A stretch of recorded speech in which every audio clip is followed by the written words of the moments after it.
is the partnership that we're talking about here today, and a successful one at that. But there is, in all partnerships, there's leaky ships. And leaky ships. It's not everything is perfect. Okay. Right? And depends the lens that you're looking at. But you guys have managed to make it work. And I want to talk throughout this particular episode about, love, loss, and laughter. But also, what is that essence that makes your relationship work? And let's talk about relationships on the whole, the ones that are not, and why some of those things may not work. You have anything you want to? Because I just feel sometimes you just feel your answer just kind of piercing, just watching. Well, we can start with a premise to define exactly. If everybody can define what is a partnership to them, right? So for me, a partnership, I'll make it simple, is two people or two or more people on the same page. Mm-hmm. I'll start with that. Simple as that. Thoughts. For real. I just see it in another way. One accord, one direction, one aim, and we working towards a goal. That's it. That's it. All right. So, as you said that, I'm going to be the devil's advocate here. So, yes, that's a partnership dependent on what the project is. So if we talk about relationship, then yes, but what is the common goal? But I always remember listening to Simon Sinek at one point, and he spoke about what is your why? And in asking what is your why, he said, if I'm joining a riot, I know what you stand against, but I don't know what you stand for. Because at that point, I know you stand against this because we're all here with the same goal to riot against this, but I don't know what is your why as to why you are here rioting. You understand? And so in a partnership, they're all in partnership, they're all in tandem, they all are doing like a team effort, so to speak, but everyone has an individual objective. Mm-hmm. So even in a partnership or a relationship, as you can see, some people, a man might just want comfort and to come home to a place of peace, whereas a woman might think, you know what, you're offering me financial stability. So, but it's a partnership. Okay, right, for real. Right. So let me play a devil's advocate with you, but Anil and Kanita, you all could answer, right? You're asking why. So why, it could be why in the partnership, right? But also, we could also decide we have the same goal, but we could want it for a different reason. Right. True. And I would throw out, why is that even important? And you all can answer. Why even need to know why? Why know why? Yeah. Without a strong why, nothing could exist. Okay. Your why needs to be strong. And for me, going into a serious, committed relationship, my why is I don't want to have a child without both parents involved. Okay. That's my biggest why. So it's like, yeah, we have a child. That's it. It done. There's no... But there was a point in time. You have to be honest with it. There was a point in time that why became very vague at one point based on the challenges that come with the partnership. That's before kids. Yeah. So before having my son, before the whole social media and all of these things, my wife was young when I got married to her. She was like 21 years old, 22. She was young. She was young then. Mm-hmm. We've been married going on 12 years now. Right. That's still young. She's still young. But what I'm saying is the age. Mm-hmm. I got married when I was like 30. 29, yeah. 29 going on 30. Well, I could say 30 because my birthday was just like a couple of days Which is before. also young. Okay. Yeah. Still, relative, in comparison to that age. And her thinking at that point was very immature. And she used to do certain things and expect certain things based on her brought up see. And it wasn't sitting well with me. And I was like, I am not going to put myself in this and stay in this for the rest of my life if you don't change that. This relationship will not continue. And after talking, her father is Yoda. You know Yoda from Star Wars? He's Yoda. Buddha bless you. Mm-hmm. He had to really sit with her and also the pastor and explain to her, some of the ways of thinking that had to change. It don't really work so in the real world, because what she knew as what a relationship should be. So what she knew as a relationship, the mother dominant. So it's what the mother say goes. And she tried to bring that across here, and I'm a man.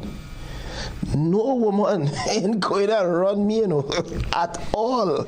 Is my mic on? Your mic Yes, on. your mic is on. You want to take the floor? Yeah.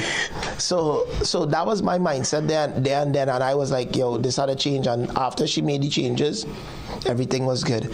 And as I said, for me, if I'm doing something, it has to have an end goal. And the end goal is family, making sure family okay, make sure your offspring grow up seeing the right role model. Days where family was doing mommy and daddy together, mommy and daddy doing this, mommy and daddy doing that. That's just it for me.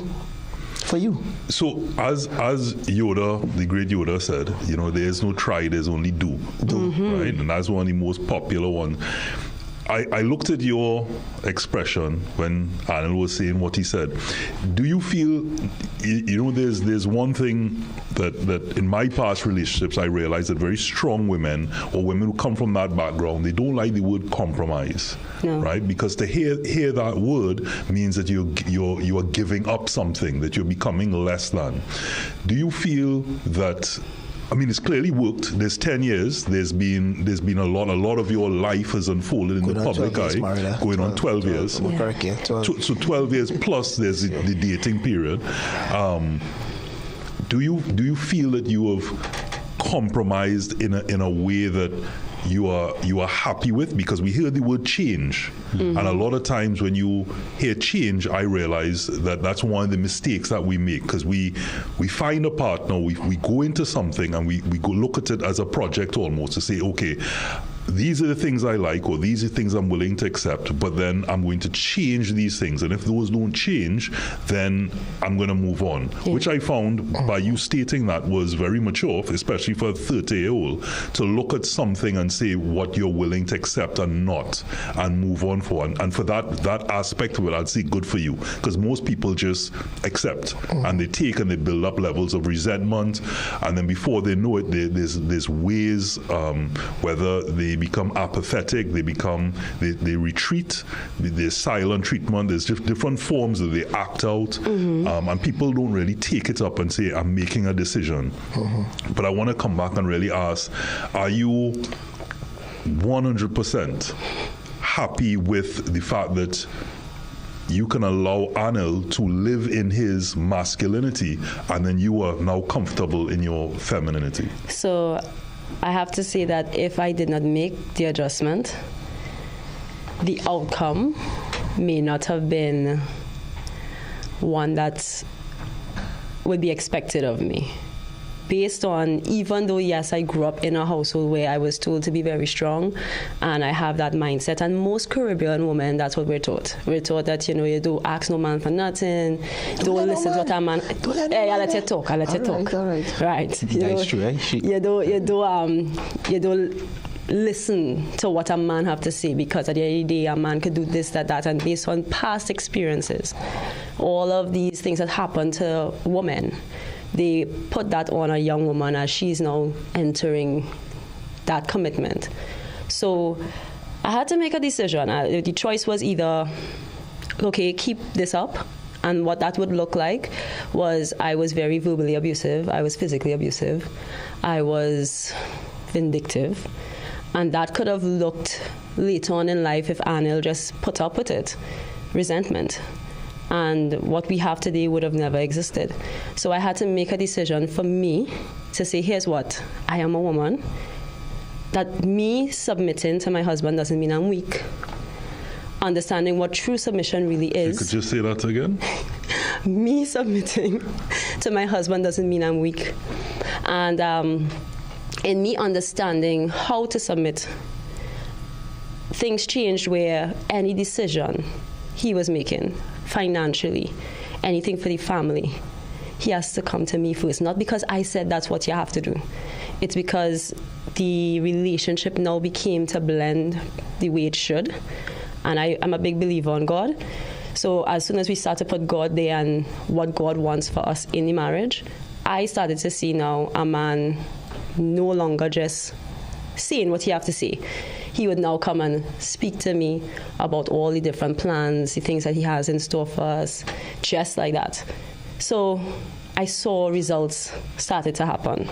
Where do you think that comes from, Kenita? The whole don't let no man tell you what to do.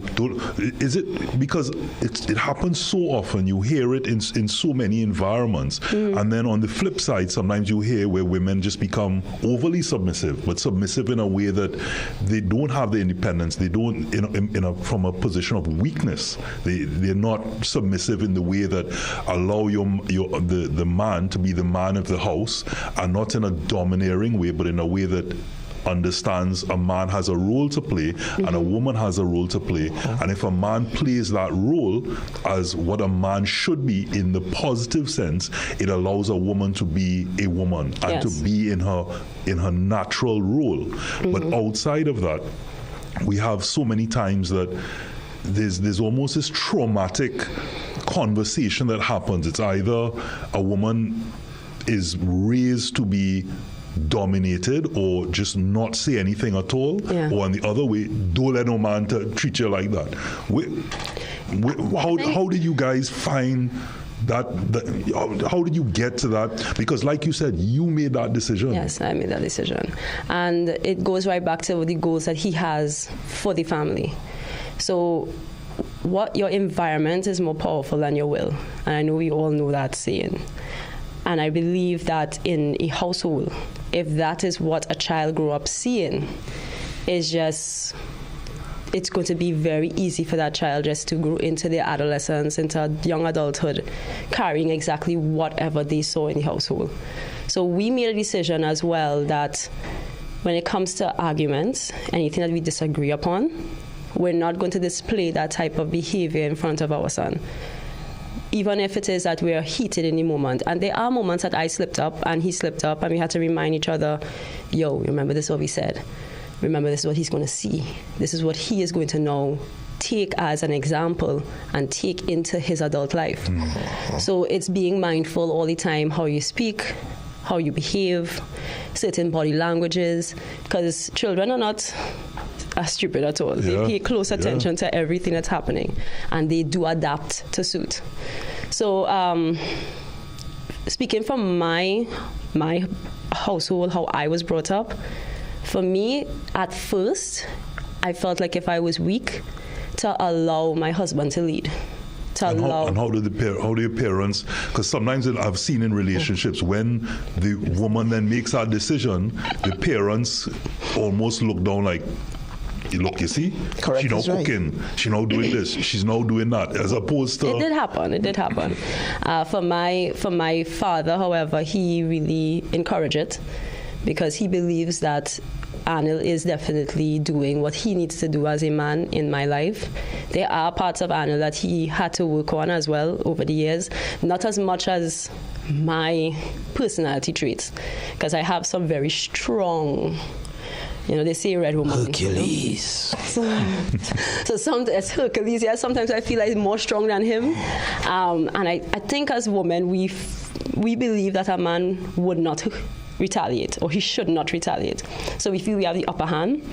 So I would have done things in the past where I would push his buttons. Let me see if he'll do it. And when I push a button at a time that I should not have pushed, I realized, wait, no, this is just my wrist. He just held onto my hand. And I was like, wait. I was like, okay, Kenita, stop lashing this man, because he just hold your wrist and you could tell that you're not as strong as he is. So stop hitting the man. And I don't know why as first response was physical, but that is where I came from. I came really far. That's what she saw. Yes. So as you asked Kenita where she got that from, so for you, Anil, maybe what about your upbringing or maybe your personality or your life experience were you able to stand your ground? I just always stand my ground.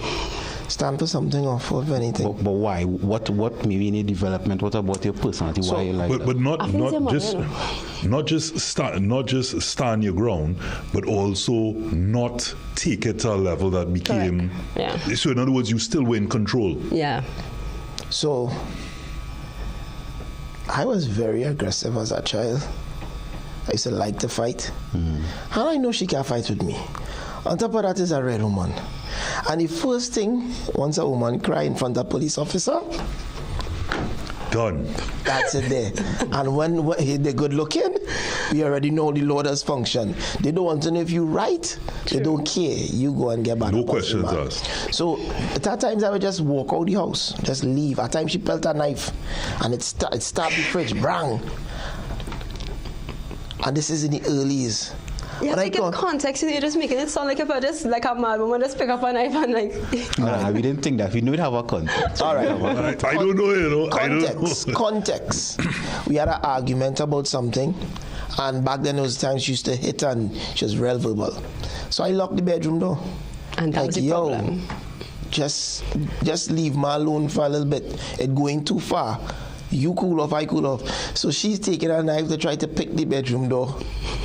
Trying to pick it, and she couldn't get in. You're laughing. We're laughing. I laugh because it's something like these thriller movies. She tried to pick the door. She couldn't get in the door. Then after a while, I just see a bang outside, and I crack the door. The knife stick in the fridge. You ain't buy nothing. You can't meet everything here. Hold up, it's not happening all over again. All right. Relax. I just go back and Trauma. Yeah. And I just get up, I watch it, and just walk out the house. I just started walk. And I had to take a while before I go home. I had to breeze out. When I went back, I was like, if you don't stop this, or this ever happen again, be done immediately. It are no ifs, it are no buts, it are no maybes. It have no going forward. Do not pass go, do not collect $200. It done.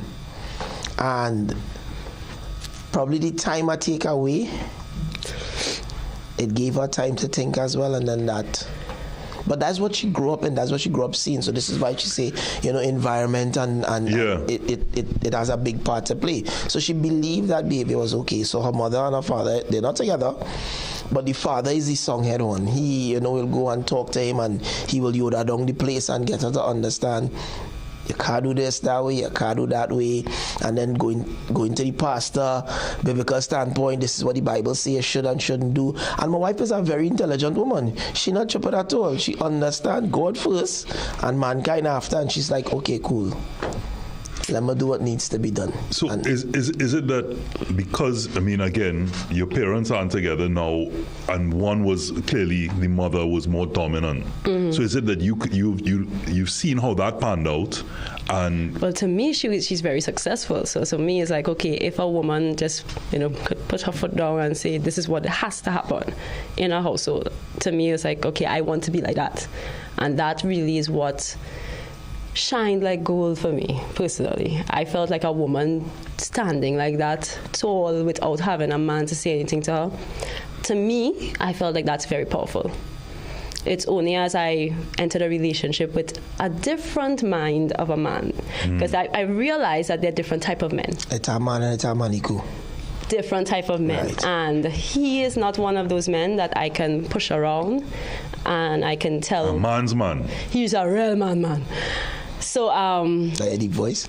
Shut up, Anna. So for me, I had to tell myself, like, is either this or that.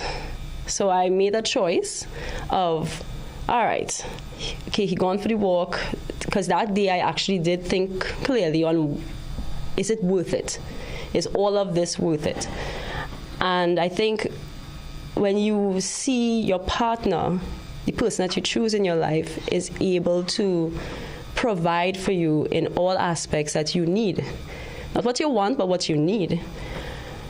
You have to make a decision. So factually, in the world today, you're not going to find many men that will accept a woman that doesn't come with a lot. Yes, you could come with your education, all these different things, but financially stable. A lot of men today look for a woman that is financially stable. They're not looking for a woman to help build her up. It's very rare you find a man today. So in today's society. Want to be taken care of. Most women love to be taken care of. I don't think that women get up and say, you know what, I don't want to be taken care of at all. If we could find the perfect man that would be true and honest and loyal to us and committed to everything that he says he's going to be committed to, by all means, I think every woman would be happy to have a man that provides that way. I have my thing, you have your thing, but you don't come and ask me for nothing. And that's what I have from the get-go. He never once came and say, I have this bill to pay. How much you could give me? So that's striking a little nerve, right? Because I've experienced it before, where you are really doing the best that you can. You work hard, you put an honest living, you hustle, but sometimes you don't, and it's not you're not meeting the bills, Anil or Kanita or Johan say. It's you're not meeting what might be their expectation. Correct. Right? Because in their expectation, they may want, say, a $60,000 income, but you are still earning a good living, but you're not $60,000 worth. And they can't help that's what they want. But as a result of that, we talk about toxic masculinity, where in the absence of a woman looking at a man that's providing in all areas, they go into their masculinity, which is then toxic because it's not their natural state. Correct. And especially when it comes to children and they want to provide and they're not seeing the person in their life providing what their standard, what they deem as their standard, they act out in a certain way. And therefore, in many ways, the levels of respect becomes eroded. And I'm saying what happens in your case, it worked that whatever your level was, that Anil checked all those boxes and more, so therefore you were always allowed, or you were within, to be satisfied to remain in your womanhood. Yeah. And that you had a man who really, in levels of maturity, knew what he wanted and what he was willing to accept in that level of control. And I'm just going to segue for a minute to say that most men I know, you just kind of flutter, things not going right. You're in that relationship. Some go out and cheat.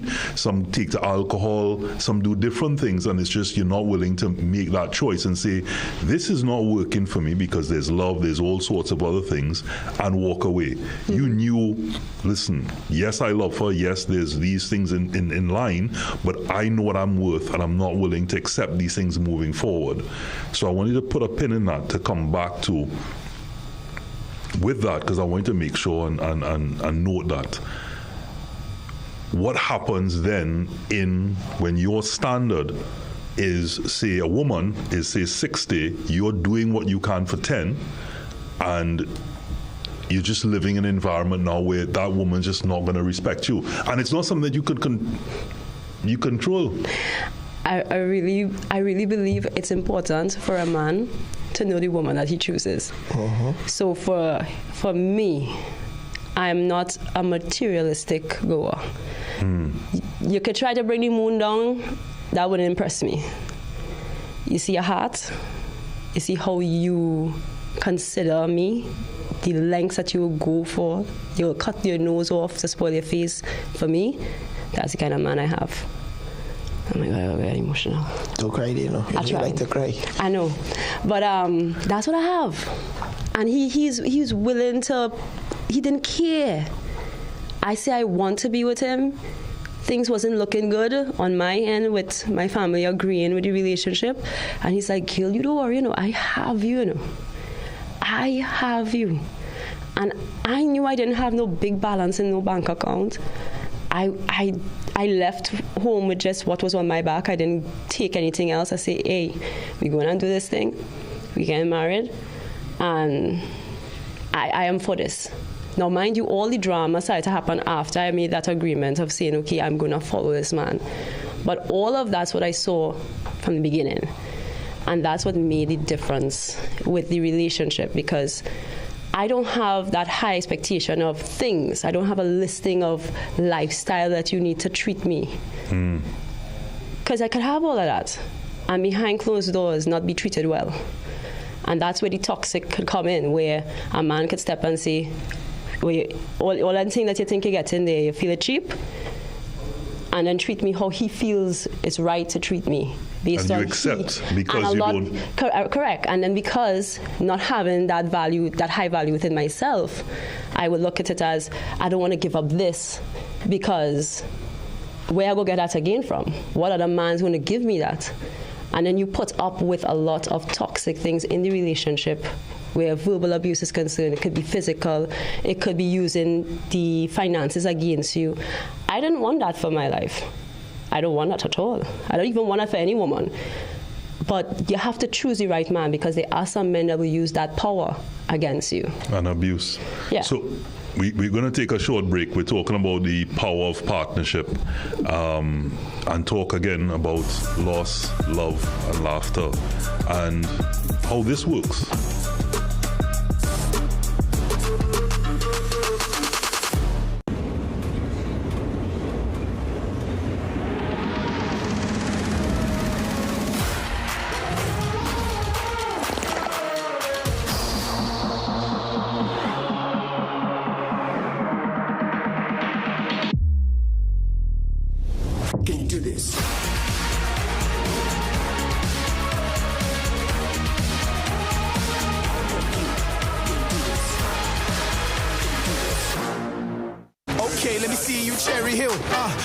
Now take it back, let me see you rock off, shake off, let me see you rock off, let me see you kick right, now step forward, now step back.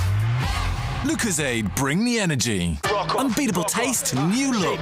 Shake off, let me see you rock off. Struggling with picky eating, or unexplained loss of appetite, or tired of trying to gain weight with no results? Apetamin is here to help. This powerful appetite stimulant encourages healthier eating, supports weight gain, and improves BMI, perfect for both adults and children. Only Apetamin contains lysine, an essential amino acid that boosts appetite, builds muscle, supports growth, and aids calcium absorption. Take control of your appetite and reach your weight gain goals with Apetamin. Available at pharmacies nationwide. This Easter, celebrate more, spend less, only at Passad's The Food King. Easter celebration of value is here. Stock up and save big on your everyday favorites. Swiss Chinatown noodles, 454 grams, 2 packs for $19. Blue Sea tuna chunks in oil or water, 3 tins, only $25. Coca-Cola 2 liter, 2 bottles for $20. Fresh Harvest seasoned carrots, 4 tins for $20. Creamery ice cream, 2 gallons for $99. Dutch potatoes, 5 pounds, just $10. Lotus soybean oil, 3 liters for $49.99. Sierra chicken franks, 3 packs for $20. Matix peanut butter, 250 grams, 2 for $19.99. Perdix chicken nuggets, 300 grams, $19.99. Country Pride all-purpose flour, 10 kilograms, $59.99. Plus more incredible deals in store this Easter at Passad's The Food King. Offers end April 8th or while stocks last. Bushside, quality value, that's our way. A real Bushside's, we're here to stay. The Food King Bushsides. At Cruise Inn Hotel and Yachting Center, we're all about time. In fact, once you check in, there's no time to lose. Reconnect with a little family time. Make a splash with some pool time. Spend some treasured quality time, or just immerse yourself in some quiet time. Indulge your senses at dinner time. We even have the perfect venue when it's your celebration time. So it's high time you visit Cruise Inn. Choose our day pass or call 607-4000 to make your dinner or hotel reservations or to find out more about our event spaces. Take a time out at Cruise Inn Hotel and Yachting Center.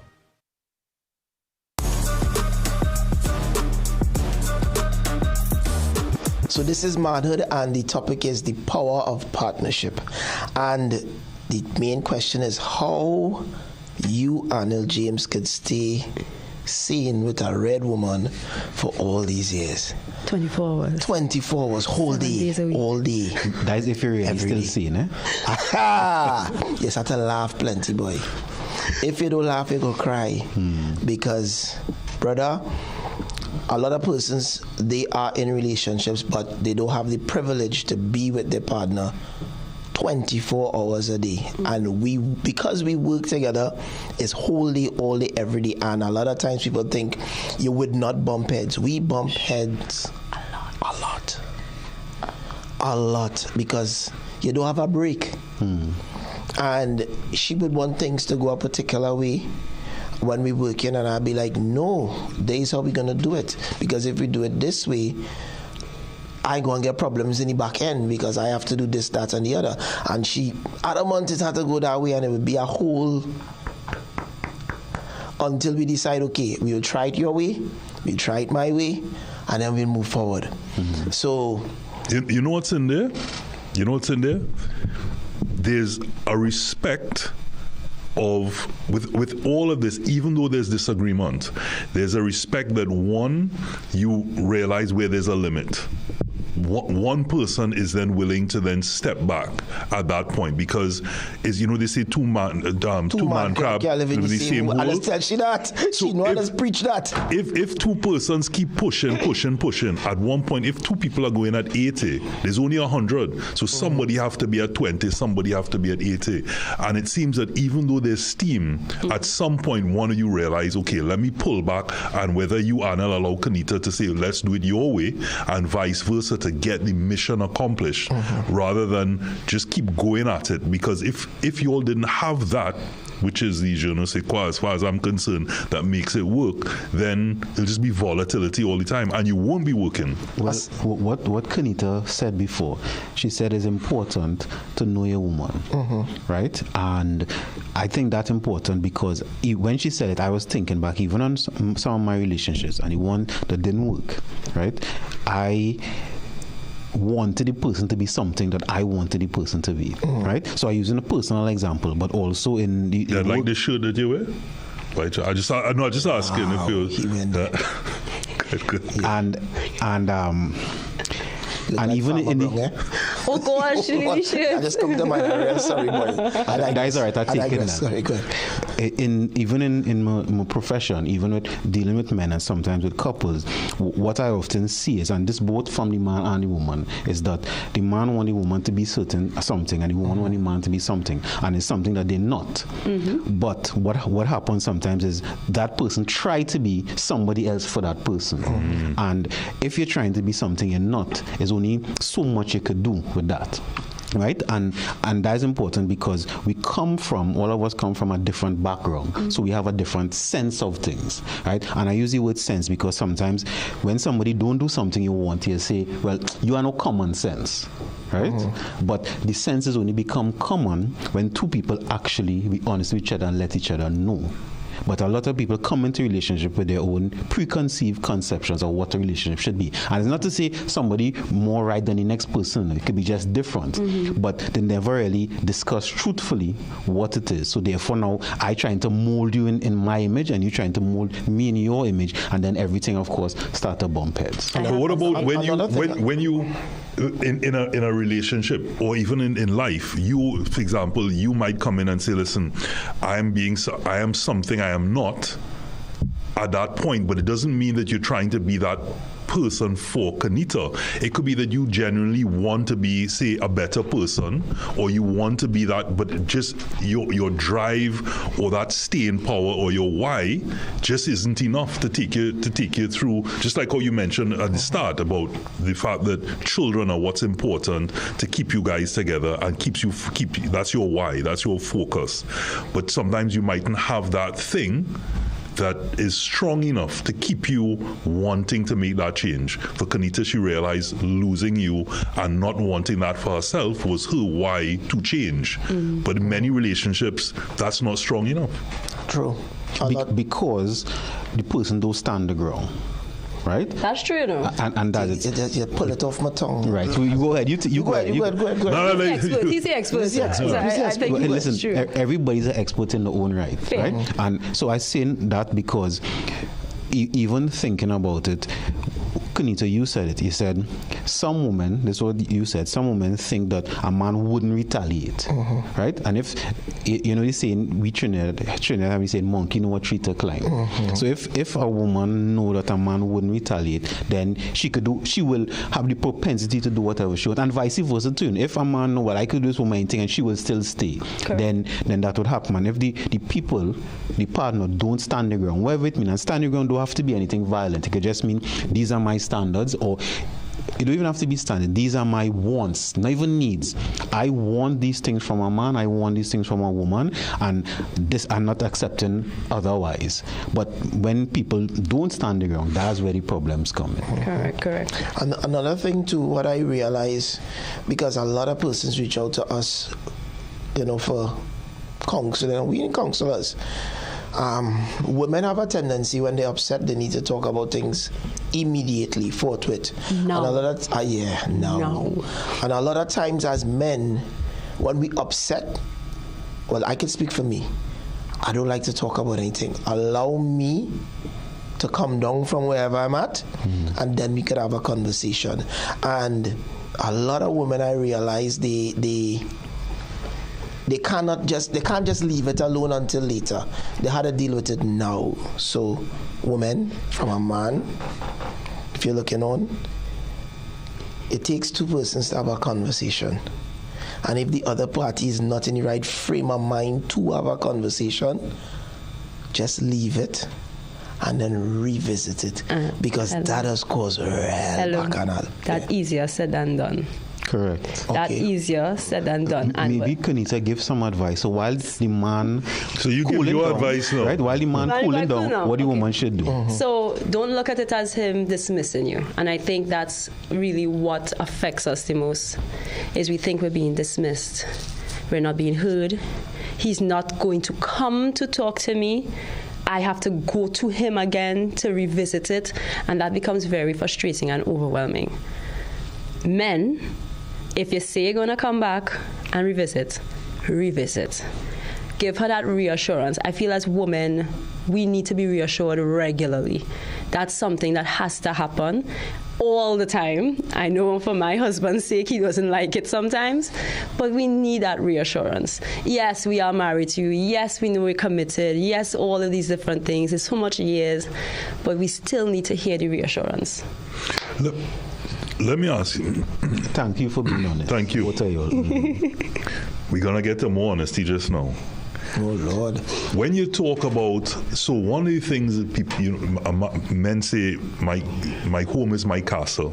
And a lot of times people come home for peace, but also allow themselves, like at work, there's other areas of, so if you need a reprieve from work, when you're at home, you want peace. If you're at home, sometimes things are a little rough at home.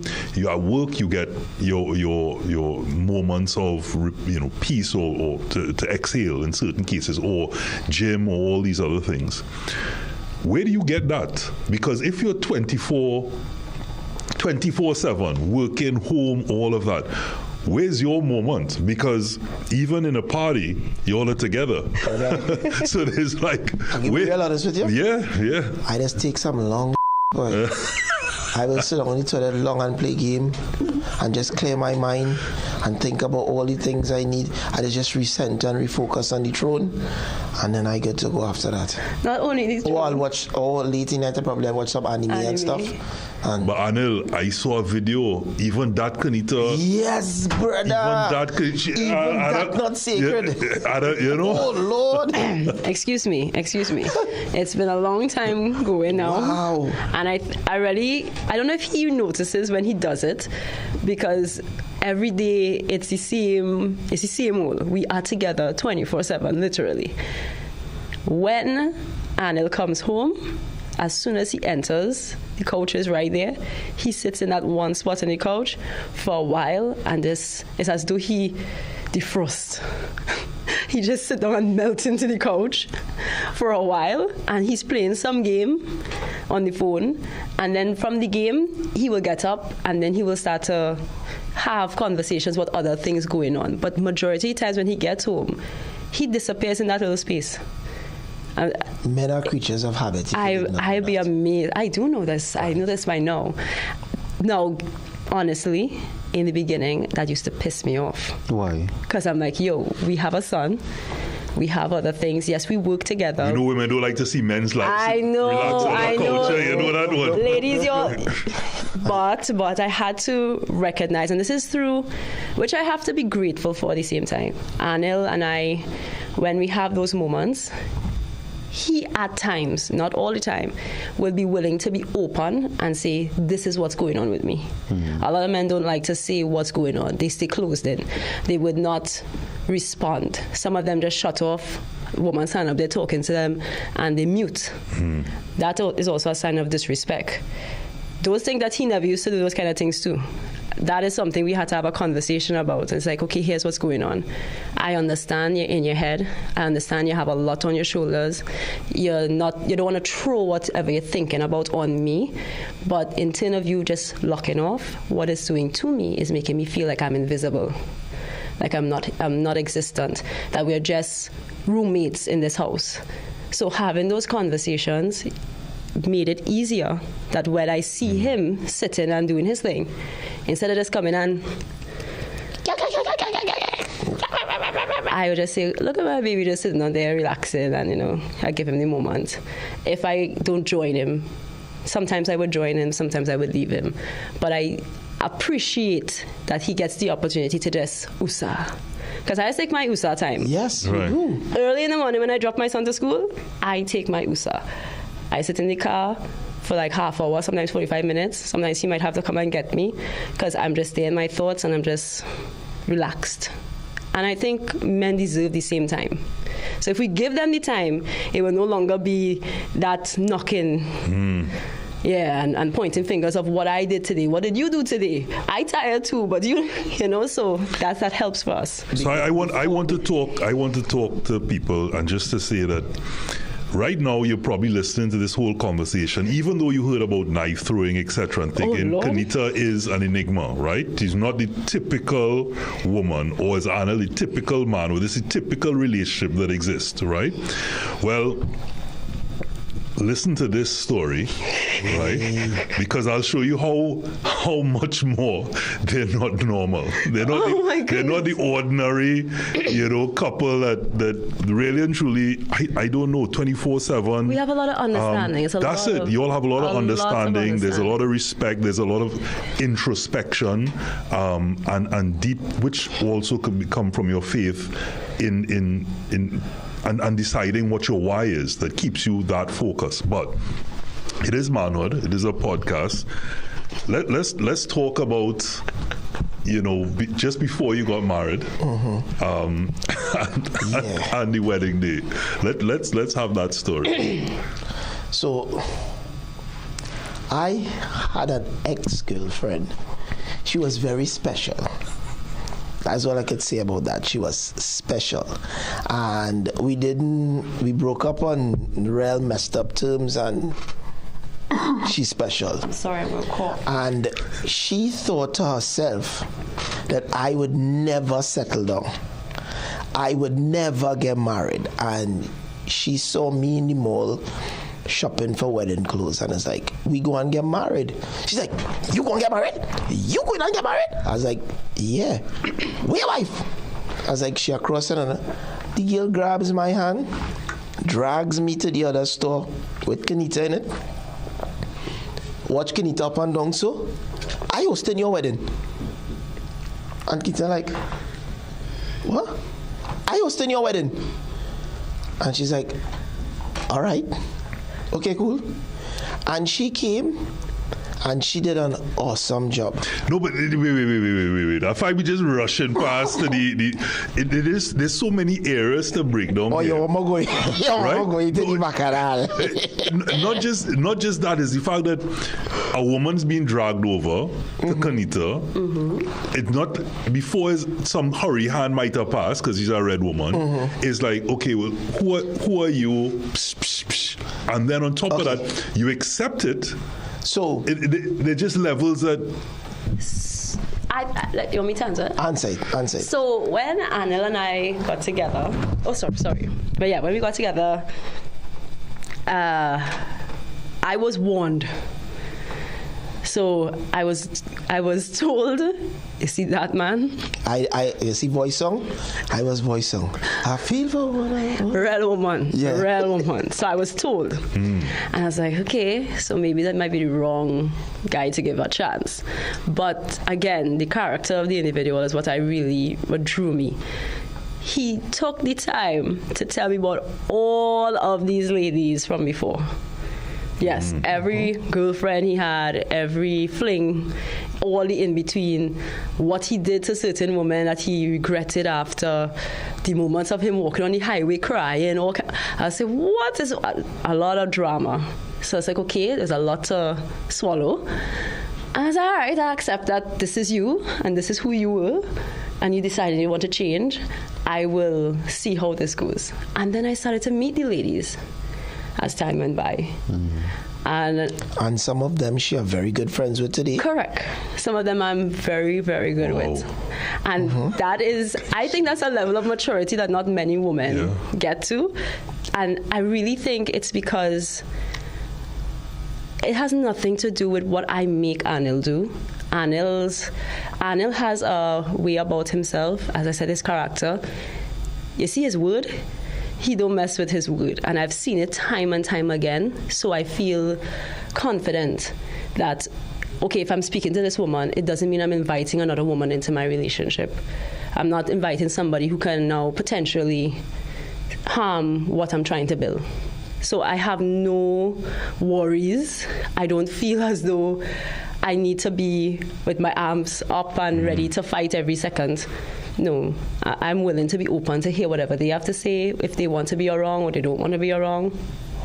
And that's because in the beginning, I literally laid all the cards. All the cards, everything. Why did that? Because, of course, our relationship has to be built on trust.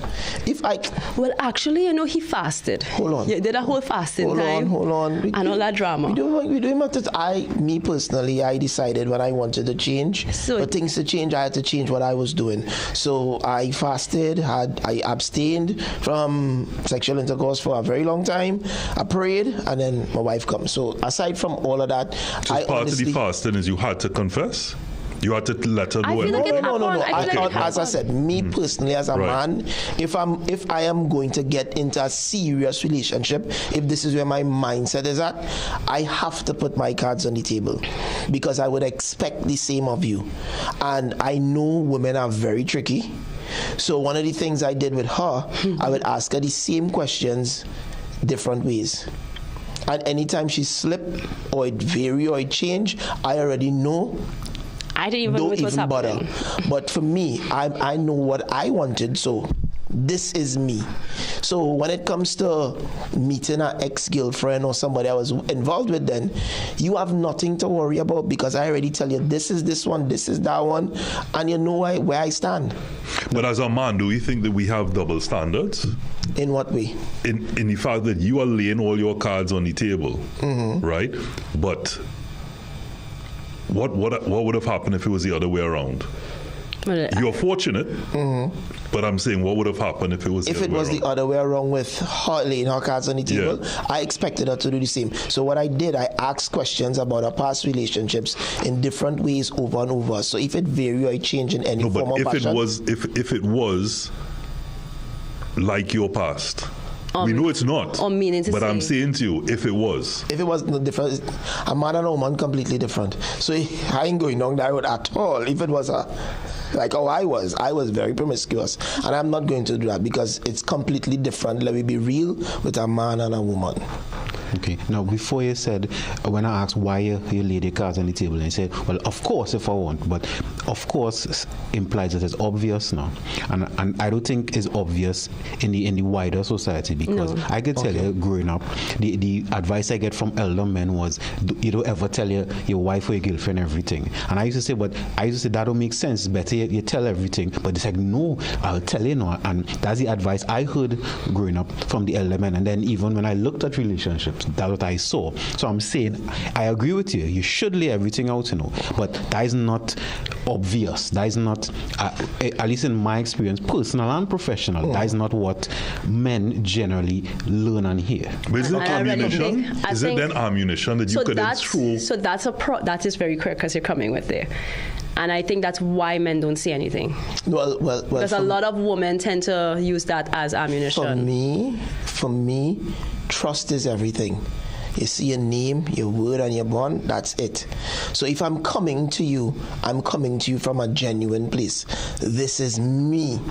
What you see is what you're going to get. And if you're not cool with that, it's okay, but this is what it is. But this is where you're at, Anil, in your particular space of life, and Kanitia being, 8-9 years younger than you, at that point, if you're where you are in your chapter, and she's where she is in her chapter, but may now aspire to be where you're at in terms of loving your energy, loving what you're doing, loving where you're at. But again, the why at that point either isn't strong enough to continue or it may change, right?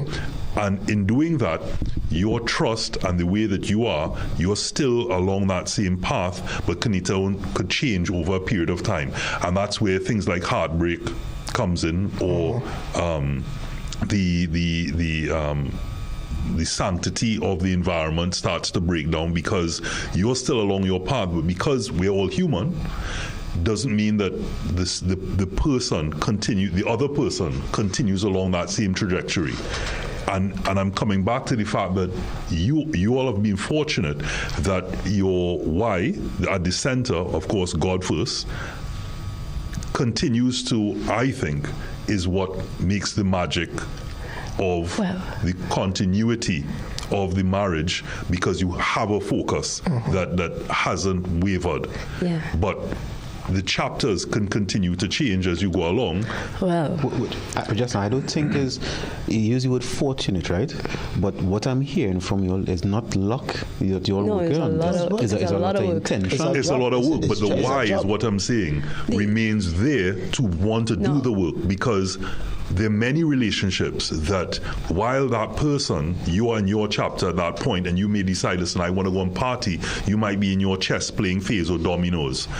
And it is because there's a why that allows you to push through, whether it be 2-3 years past that, where you can then come back. Well, I would say in our relationship, I was bitten properly, where in a case where, even though, yes, he has strong whys, and he would have expressed that with me, and I would see his vision, before we actually said I do, I had an experience where I thought the grass was green on the other side, based on what I wanted for me. God, boy, she horned me then, Well, it was a kiss, but it wasn't a horn like that. But it was a kiss. But now, why I'm sharing this is probably the reason why for both of us, even though we are 8 years apart, it is very clear to me what I need to do in following through with his leadership, because I had the opportunity to be with the type of man that I always imagine. The one the mother like. I give you 2 tap. Don't give me 2 tap. Tell the story. As women, we always have an idea of a man in our mind. And the idea presented itself. That knight in shining armor. Correct. Yes, and all glitters is not gold. And he was everything that I imagined. Very successful. My mother loves him. He's well known in the company that I was working in. And I'm like, okay, he's showing that he's interested here. Conversation, I love to have a good conversation. And ladies, not because a man has have a good conversation with you, it means he's interested genuinely. Yep. He held a really nice convo all the way till minutes to 2 in the morning. And he took the opportunity to take advantage of me in my vulnerable space, because I was very emotional. I was crying, telling him about the story about this relationship and how it's a new relationship. We were now boyfriend, girlfriend, and how the whole drama was going on. And he took advantage and said, okay, he leaned in gave me a kiss. I did kiss back. But when I kissed back, he then dressed back and looked at me and said, well, you see what you caused to happen. I said, okay, what did I cause to happen? He said, well, what are you going to do about this? I said, well, you're going to have to handle it yourself. And he said, okay, well, you got to go. And I was at 2 a.m. in Vegas. I had to leave the hotel room, find myself a cab, get back to the hotel room I was staying at. Nobody called to check in to make sure I was fine at that point in time. Everybody thought I was safe with him because he glittered the gold. Predator. And as I jumped out the vehicle, I immediately broke down. And I knew at that point, this was the man for me. Calling me all kind of hours in the morning, I sleeping. Because I learned that he was one that never forced anything onto me. It wasn't that you have to do this or I need this of you.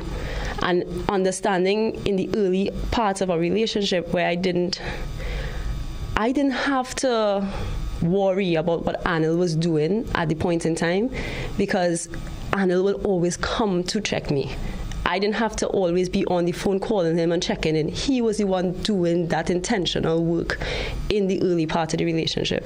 So let me ask you, because I want to, before we go to the break, and Johan said, I want you to chime in here. There's a statistic that says that 80% of women are only will be attracted to 20% of men. 80%, 20% of men, which means that 80% of men are with women that they don't really value at the highest level. They're really honing on to this 20%. So 20% have the characteristics that they believe that they want. Okay. So this story alone is saying that what you thought you wanted, what you thought was at 20%, in reality, Anil, in your mind at the time, Anil didn't fall into that 20%. No, he didn't. So it took something like that for you to realize that. And I thank God it happened, because if it didn't happen, I wouldn't be able to see the direction he wanted to take this relationship. I would not have been able to see that. So sometimes you had to get bitten by the snake to realize what you have. Women, so we come back to women don't know what they want. I'm smiling because you use the analogy, I get bitten by the snake, and you know how many garden. Yeah, I wouldn't go there, but you ask a question in terms of the 80% of women want 20% of men, and then you chimed in with what Kanita said about the idea, and that's what sometimes it is. I think women more than men are fed an idea of what the ideal partner is supposed to be. So, of course, if you're fed it from a childhood age, that's what you're thinking, and that's what shapes what you see. So, therefore, now, that's what you're looking for. Yep. And when... Because your parents are your mentors at that stage. Yep, and if the world tells you that, TV tell you that, books... I remember I used to read this Mills and Boone book. If it tells you that, then when it doesn't present itself in the world, right, it causes trauma. That is one. But two, you'll always keep looking for it. Correct. Right? But what is not fed is what the woman's supposed to do to get this kind of man. So it have many women who want the 20% ideal man they were fed, but they don't even know what they need to do. If you understand where the confusion now comes in. And I would even go on from the opposite end, because even though men are not exactly fed the same way, right, men still have certain stereotypes of women, right? I'll give you one that I hear a lot. Men would look at a woman and say, she will be good in bed. She look like she good in bed. And then when they actually get what they expected based on a look now, but it is a look based on some sort of stereotype that may not be a reflection of reality. So that's why I like what you all were saying about saying the truth about things, because when you lay things out, right, which is not always the easiest thing, but when you lay things out, it kind of cuts through some of the conceptions that may be fantasy. Correct. So now you could get down to the reality of things. And Lord knows I had a lot of fantasy in my mind. Yup. I had a lot. And when you're going to break, when you come back, we think on that. You heard the man.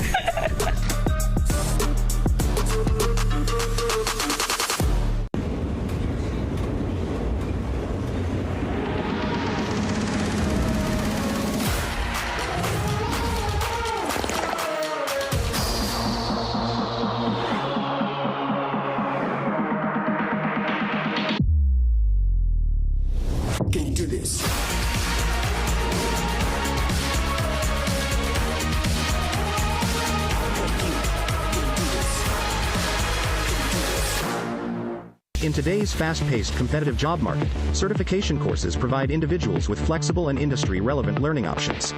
Increase your chances of employment with a certification course at CTS College. We have over 50 courses in business, IT, do-it-yourself or professional development to choose from, all developed by industry experts. Courses start as low as $200 and can be completed in as little as 1 day, allowing you to acquire the relevant skills you need quickly and affordably. Contact CTS College today to sign up.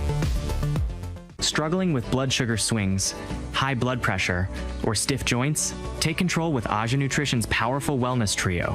Berberine Plus supports healthy blood sugar. Blood pressure support helps keep your pressure in check. And Joint Aid keeps your joints moving so you can stay active every day. Don't wait. Choose Aja Nutrition for trusted, effective solutions. Available at Pennywise and leading pharmacies nationwide. Feel better, move better, live better with Aja Nutrition.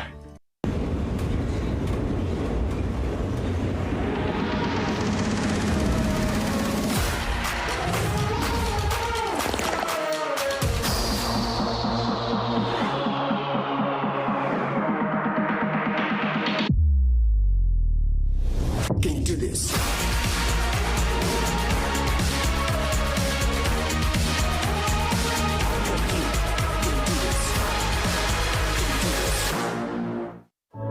Jesus Christ loves you, and greater love hath no man.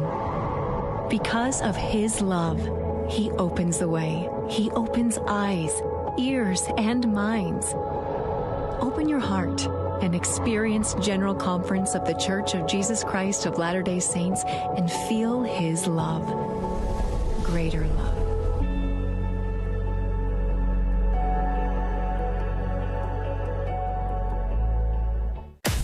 Jason has watched every World Cup from here, but not today. Because he made all his purchases with Visa and won a trip to the FIFA World Cup 2026. Whoever uses Visa most wins. Pay with Visa. This is ManHOOD, and we're talking about the power of partnership. And we're talking about how unfair it is to men with that last conversation. Robert said that. Yes. Yeah. So I feel for women, when we are treated a certain way in the relationship, due to both parties, because we had our own situation as well. You take one corner, I take one corner. You become roommates in the relationship, in that household. It has to take one person to make the decision to put a nip in that, but put a nip in it, do not continue, cease. If that doesn't happen, the person that really does feel it is the man, the most. Because us women, we have been taught to have a plan. And we have a plan. We put down a plan. Fully lip the robot. You're fully No, we do. One. We've been taught that. I'm not going to sugarcoat it. We have been taught that. You don't let your husband know the extra account you have. You're putting away a little bit on the side. This is the reality of it. And he in his head thinks that he's still doing his thing for the family. And then one day when you think you're good, you let him know, hey, I real good. I'm done. This is done for me. You want to see why you watch him like that? You want to look in the serious. Because it's a fact. I know she accounts. And I do. No, you know my accounts. But what happened in our relationship a couple of years back, and even recently last year, where tensions were really high with everything that we had to endure. With the loss. Yeah. It was tough to the point that I didn't think that we were going to make it. And we were ready to say, okay, this is yours, this is mine, and we don't want to have things muddled up together anymore based on how I thought he was treating me. Not understand that he's going through his own thing on his own, and he's dealing with his own thing the way he knows best to deal with it. And I have an expectation of what I need from him. But because I am so much focused on me and not focused on us as a unit and what he is going through, I'm pulling one way.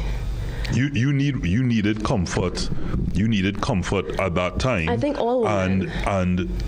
But a man is going through his own. He's going through that you can't. And a lot of men are not going to be very open with speaking about their feelings, just like my husband is not very open. Yes, he will tell me, but he's not always going to be in my ear letting me know everything that's going on with him. Sometimes we don't even understand what we're going through ourselves. It's happening. So there came a point in time that I did experience that, and I really believe that a woman doing that to a man is quite unfair. Yes, it is unfair for her to feel the way she feels in the relationship, but it is unfair to not recognize that he as well is going through something, or he as well is finding a challenge to express himself, and just look at yourself as, okay, I'm doing this for me. And to me, this is just, in my opinion, it's quite selfish. But do you recognize from that standpoint? It is okay to feel what you're feeling and want what you want. In other words, 100%, you want that comfort, and you would wish that in this case Anil could be there to comfort you. But do you recognize as a woman that men, first and foremost, are human? We also have emotion. Yes. And that we too at that point, for lack of a better term, maybe not always in that way, but maybe in other ways, want to be held.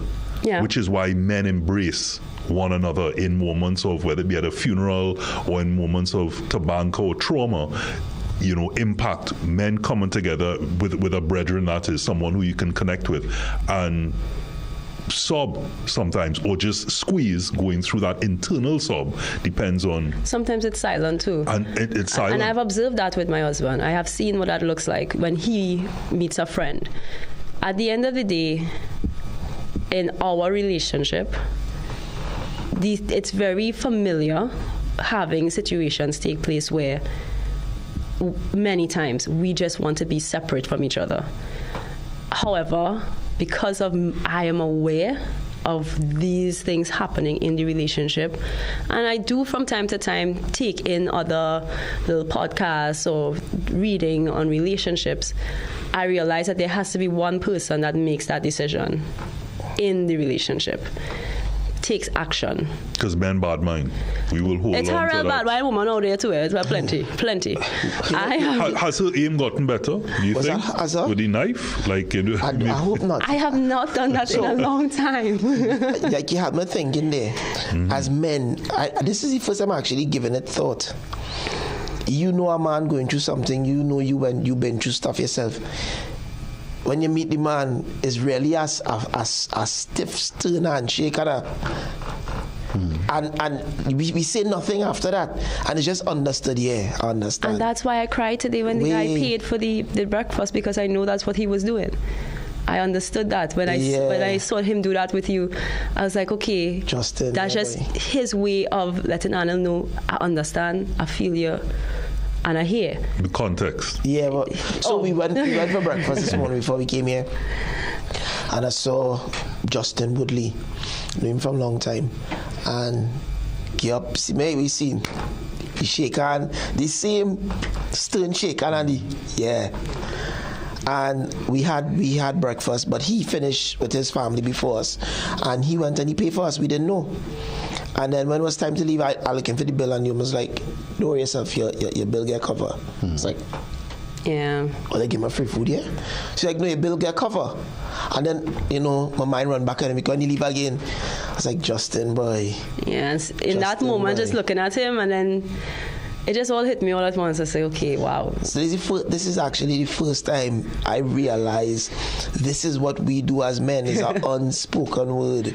And you see, and this too is a lesson, I think, for women understanding men. Because you see how you saw it and it was beautiful for you.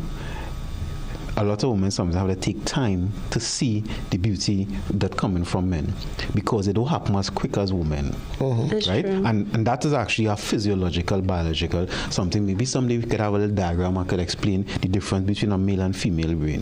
But because women have more connections between their left and right side of the brain, when something happens, emotion does happen immediately, right? But men, we have less connection between the left and right side, but we have more connections in each side. So therefore, when it happens, it is take time we have to process. A man have to sit down and process. But for a woman, it's like, what going on with you? Why taking so long? And sometimes even a woman just gets some anxiety. What going on in your head now? Yeah. But if you learn, and if that's you knowing your partner, when it take time, you realize, hey, I understand what's going on. And you know, they say that women are more emotional than men. That's not necessarily true, you know, right? Is that the processing of emotions different and the expression of emotions different. And that's why we were saying before, if it is a woman looking for a man to be like a woman, it will always be incorrect. And if a man looking at a woman to think like him, it will always be incorrect. Because you can't. You could only be a man. You could only be a man, and you could only be yourself. Right. And what I would say is, when I saw you, Anna and Kanita, knowing of loss of a son, was it son? I would say that I could empathize with what a woman must go through, but it was really the connection with, as a man, I felt Anil.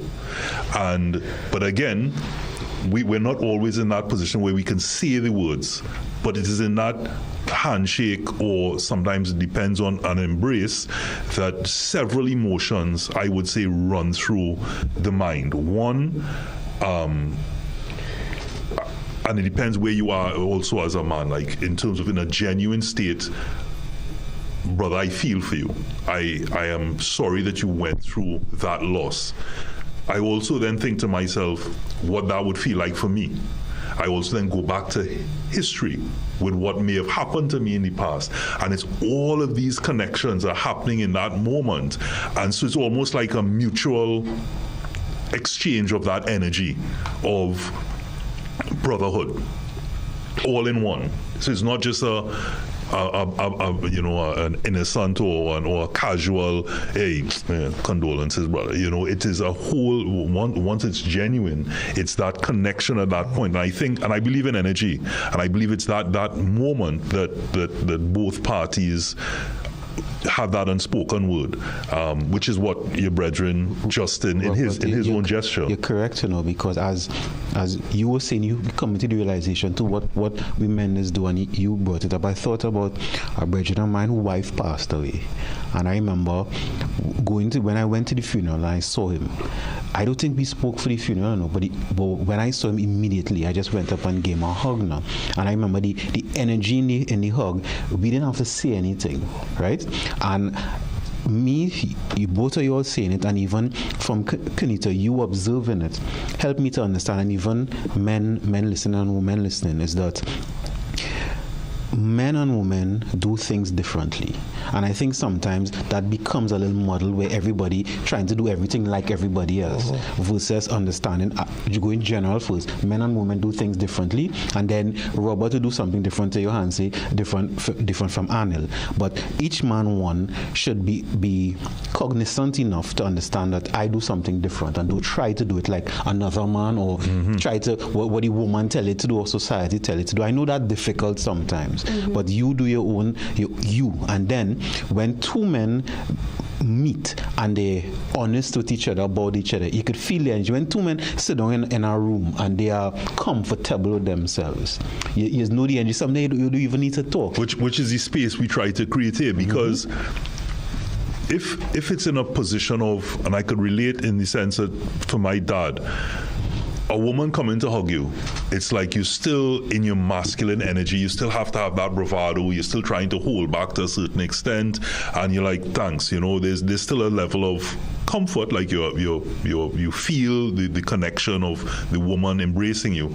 But a brother coming up to you now, someone who you feel connected, and whether it be a childhood friend, an actual brother, or in any environment, and you see it in so many instances, time and time again. It's not always at a funeral. It can be relationship, it could be breakfast, and in that exchange or that moment becomes so much more sincere, because whatever the level is at, we both understand, okay, you want to hold your front, but I want to let you know that let that energy flow.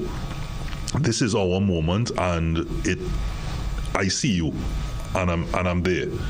And in whatever space, that whether it be two macho men, two, I wouldn't say, well, outside of macho men, two regular guys, whatever the case may be, whatever is needed in that exchange. Because if I embraced you at that point and I see you still being a bit distant, then I'd realize, okay, let me just keep that handshake firm to know, hey, I see you, I see what you're going through. But time and time again, you see men come in and there's that embrace. There's a strong embrace, and without any words being said.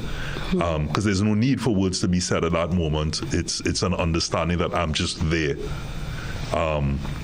And because of that, sometimes that's where the miscommunication between men and women happen, because if we men could be silent with each other and know what's going on, that'll work for a woman. No. But if you understand, as you always saying, understand each other, even though sometimes, as you say, it's still a little inkling, I still want to talk, but for the most part, if you all have the understanding of it, and even the man from his point of view understanding that, hey, I know I want a little break, but I see she itching, maybe where the compromise could happen. So as you say, sometimes you give me space, sometimes you come in. So sometimes you would say I need to process, but sometimes maybe I know she needs to talk, so I would talk a little sooner than I would want to. Yeah. So I think that's an important little balance there. So like even now, I mean, Arnold has been silent, but I know that you get where we're coming from. Yeah, I listen. The conversation going good. And what I want to take past is we talk about love, loss, love, and laughter.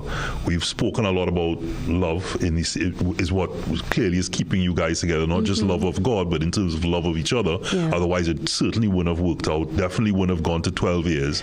And to go through that bond is what allowed you guys to get through loss and still stay the course to realize what you have and what you can continue to have, and that there's still a young one in the mix who is seeing all of these things and have laughter. That's what keep you sane. That is the laughter is what keep you sane. Yes. Because if you don't laugh, you'll cry. Such a real and I do a lot of crying. So if you don't laugh, you cry. And then laughter tends to take your brain off so much of the weight. It's just lighten the load. I think, you see us saying that, right? I met a couple while visiting the cruise ship that docked in. And he said, listen to me. I love to make jokes like your husband, but I just need the secret of how to get my wife to want to laugh at everything. He's not funny. No, ease me up. No, that's not true. But at the point in time, I could not answer him. I couldn't answer him correctly so that she could understand. All I told her was, it's just not that serious. Like, everything don't have to be that serious. That's all I told her at that point in time, because my mind was just all over the place, and I really wasn't feeling my best. So in the moment, I said, I have a duty to say something, and let me just say something. I was like, just don't take things so serious.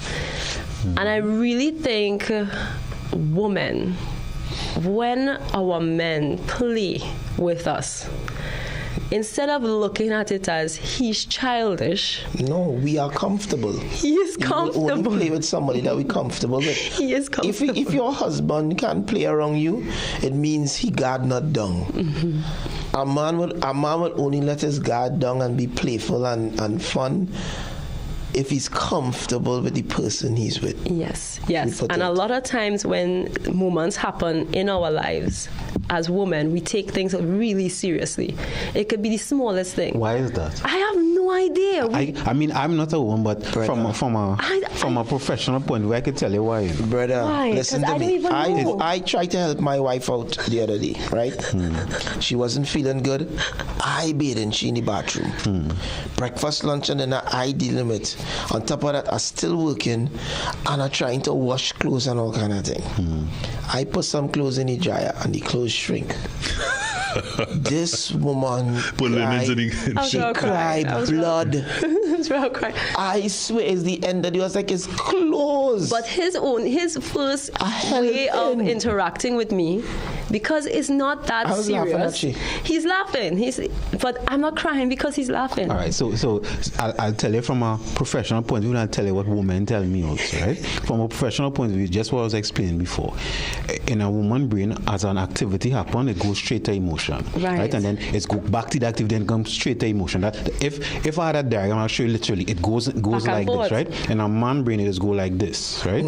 So, but what women also tell me is, a woman told me once, she say, when she came for therapy, she say, you know, I really feel women crazy now. A woman tell me this. I agree. She say, I really feel women crazy. The views and expressions. Yes. So I say, why? Why is saying that? She say, I just feel an emotion, and then feel an emotion from the emotion, and I feel an emotion from the emotion from the emotion. And when she said that, I started to feel tired now. One time I say, but she said, and that's what is going in my head all the time. And especially say, when I don't know what's going on happen, right? So she said, you see when men don't say something, my brain, and I know I didn't show her the diagram, right? But she said, my brain just started to do this, right?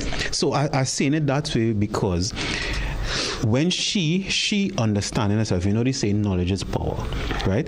And for both men and women, if we understand one generally how men and women think, it will help us. And then also now you break it down a little more personal, understand exactly how you think. So you're not saying whether they're thinking right or wrong or good or bad. But even sometimes they don't know what they're thinking, as you just said, emotion to emotion. They're not lying. So if they don't know, how are you supposed to? But I could tell in that moment, what I was feeling in that moment is exactly what you were saying. I was bouncing off just the emotion of the emotion. So the emotion was, I'm not feeling good.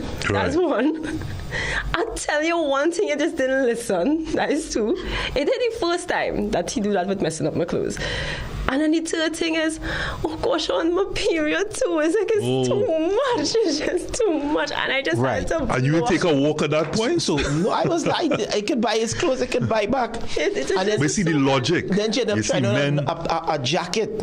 When she realized the jacket skirt can't fit down. It's a dress. She faced down in a pillow crying. And you didn't want to laugh? I was bawling. He did. He bawled. The amount of people, I did a video and some people was like, you're wicked. Right. And this is sensitive.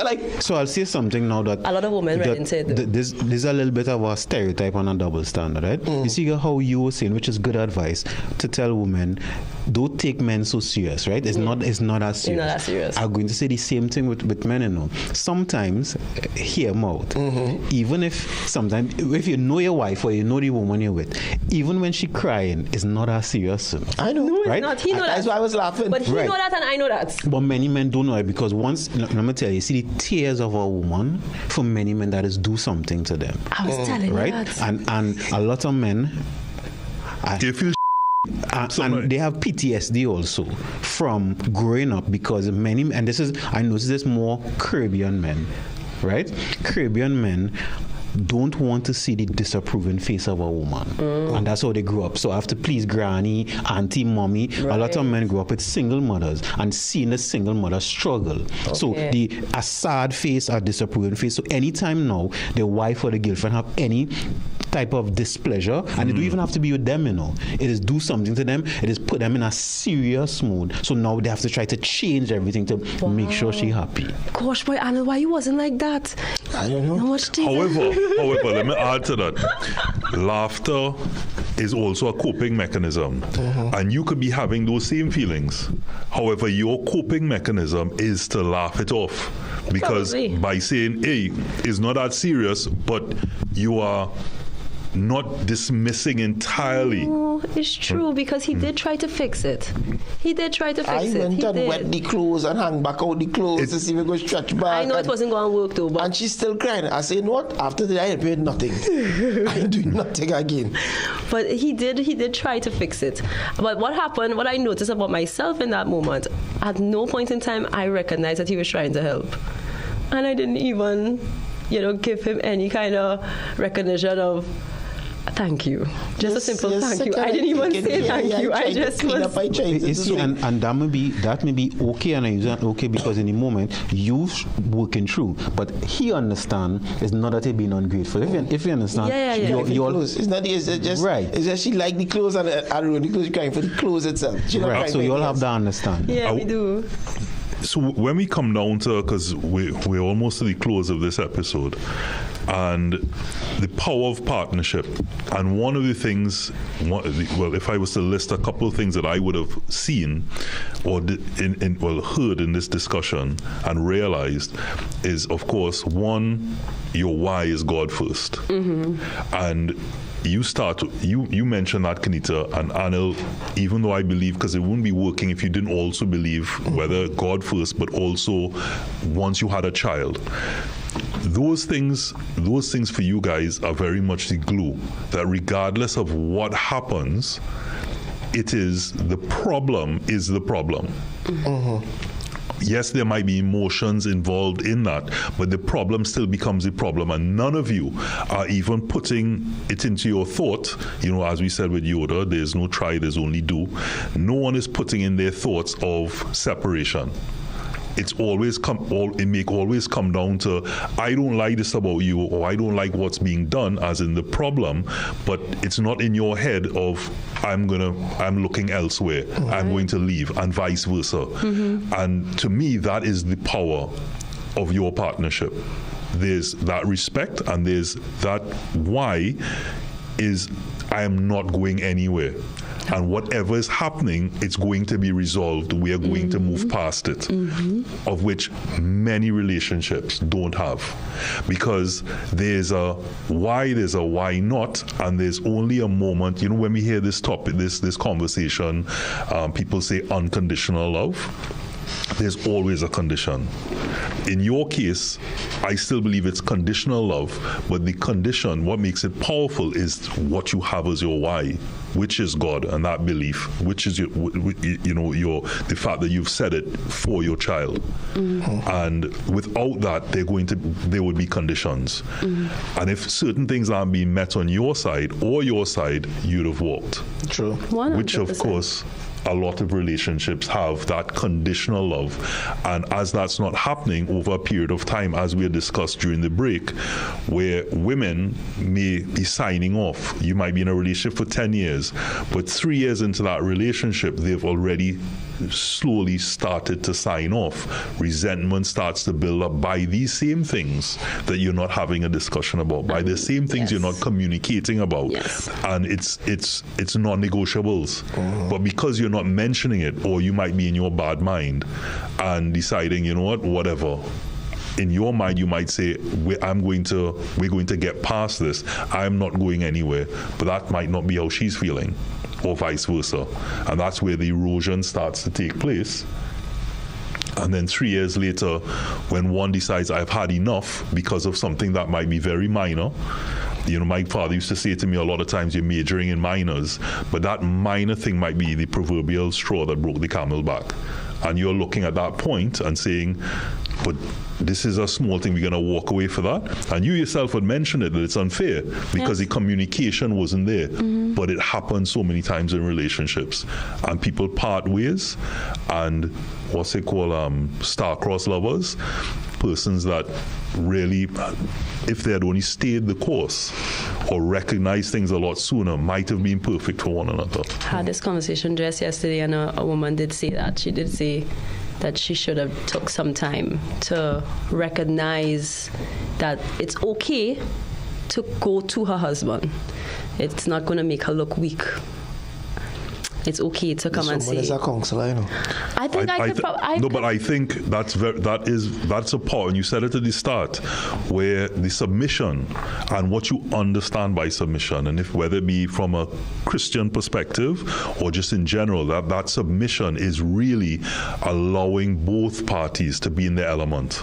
Both parties to be in their natural state as a man and as a woman. And once you're allowing that to happen, and you're now just adding value, it allows then for the perfection. There's this book by Khalil Gibran called The Prophet, and it talks about persons coming together, and we always say, oh, that's my better half, but in reality it's supposed to be two wholes coming together to add value, to make both parties even better, and not adding something to what you're saying is then someone is in lack and you're bringing something. That's almost like trauma bonding for the most part.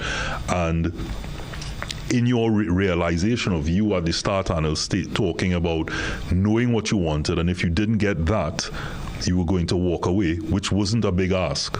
In terms of understanding what you wanted for yourself and from a woman, and of course for your son to see, and you recognizing that I think he really was the 20%. Accountability with your actions is important. So once you can step aside and take accountability in the discussion, what is being brought to you, instead of standing on the defense.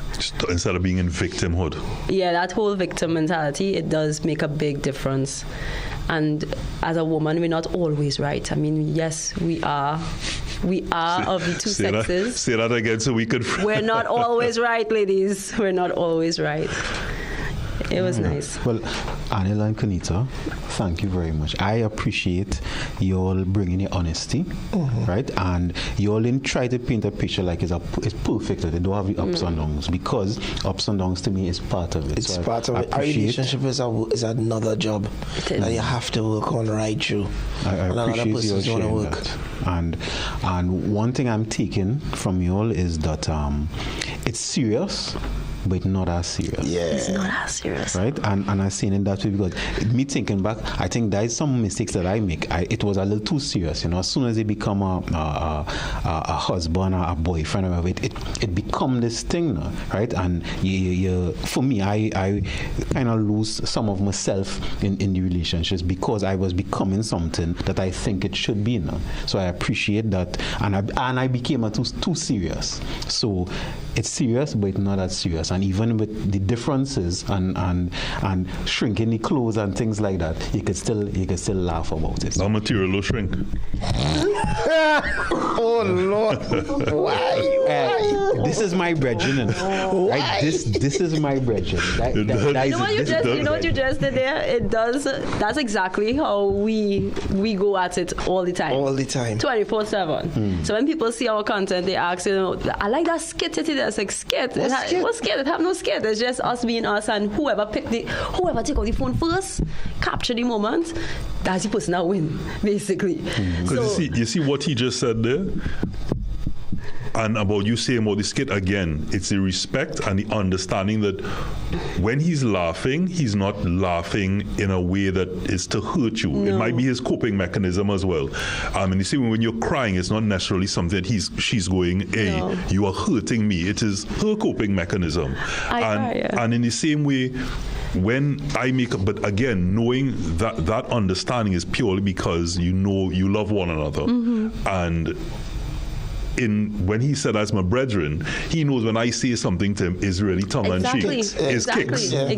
I'm not really trying in a way to insult him. And I think the amount of people read in to some of the things that we post and they project in the comment section is like, yo, not serious. Like, how you reach there? Because it's where they're at. Because it's where they're at. And again, remember I said it's serious, and because a lot of people take it too serious now. Yeah. So again, it's serious, but not as serious. Yeah, boy. The way Kanita, you said, I am submitting to my husband, and that's not a form of weakness. There are going to be people that are going to go submit because it is where they're at, and they can't see that for themselves because they don't share. They've not been able to experience what you're experiencing.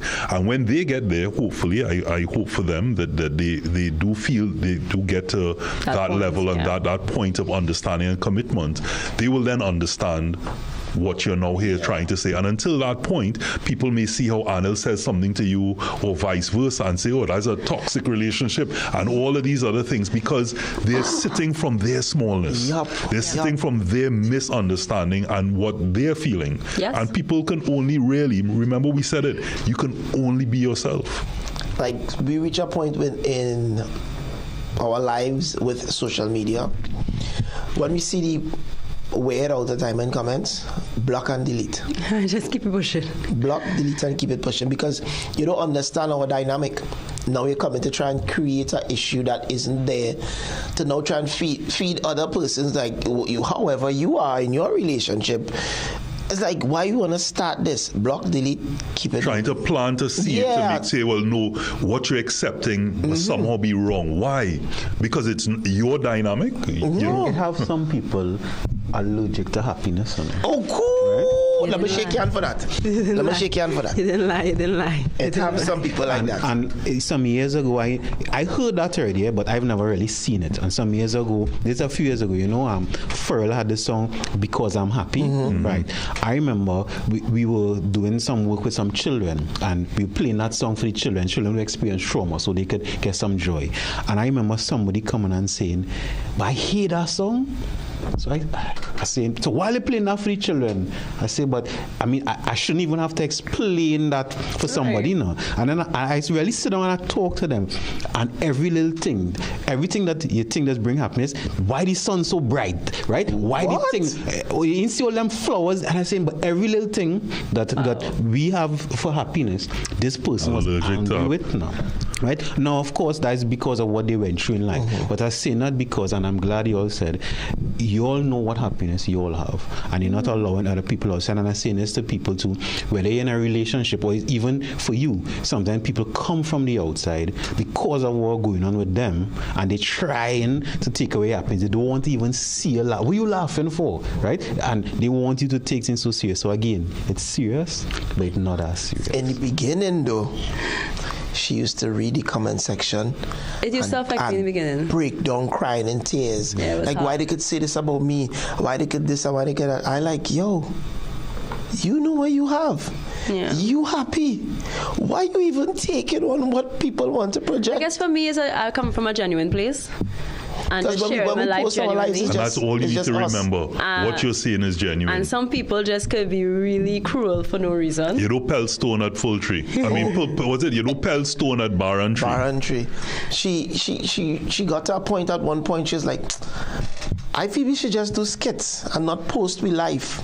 I was like, it might have been easier. It might have been easier because nobody could judge you as a skit. Yeah. They wouldn't see you. They wouldn't know find you. a way to judge. But let me say, because this has been a very exciting and positive episode. So we've gone way over. Yes, we have. But to say that a lot of times we, and whether it's be overthinkers, a lot of times people may look at the 2 comments that might be negative. And when I say I'm using it relatively, it could be 2, it could be 20. But we're not paying attention to the 800 of positive. True. And the ones that haven't commented, because not everyone looking on comments, not everyone looking on presses a like button. That's true. But it resonates. It resonates.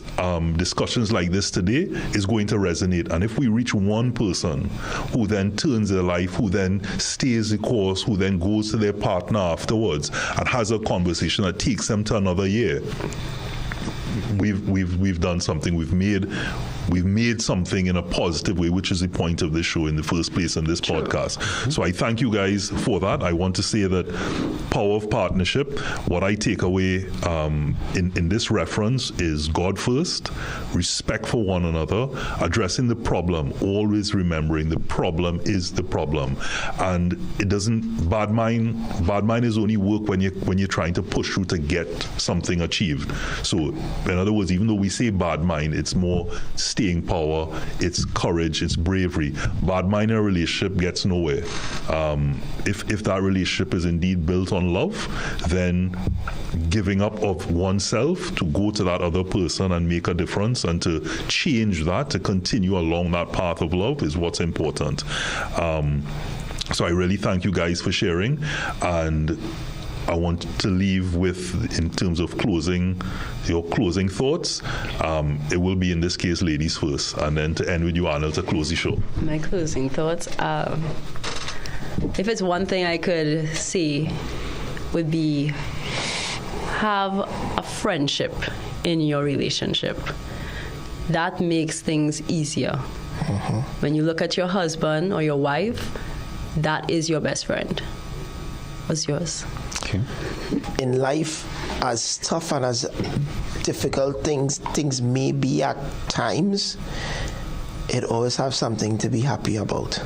It always have that little silver lining that you could pull some sort of joy from.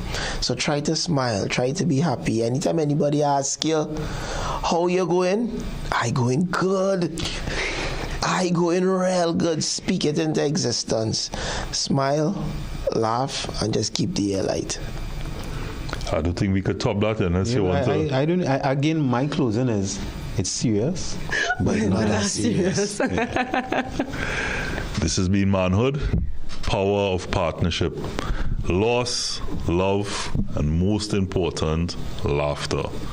Johanse, Kanita, Anil, it's been a pleasure. Yeah. This is Manhood. Manhood, brought to you in part by Lucozade and Solomon's Bespoke.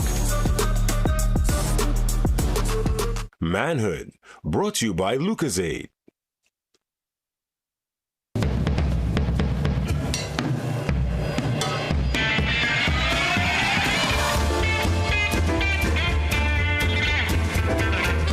You're watching CNC3.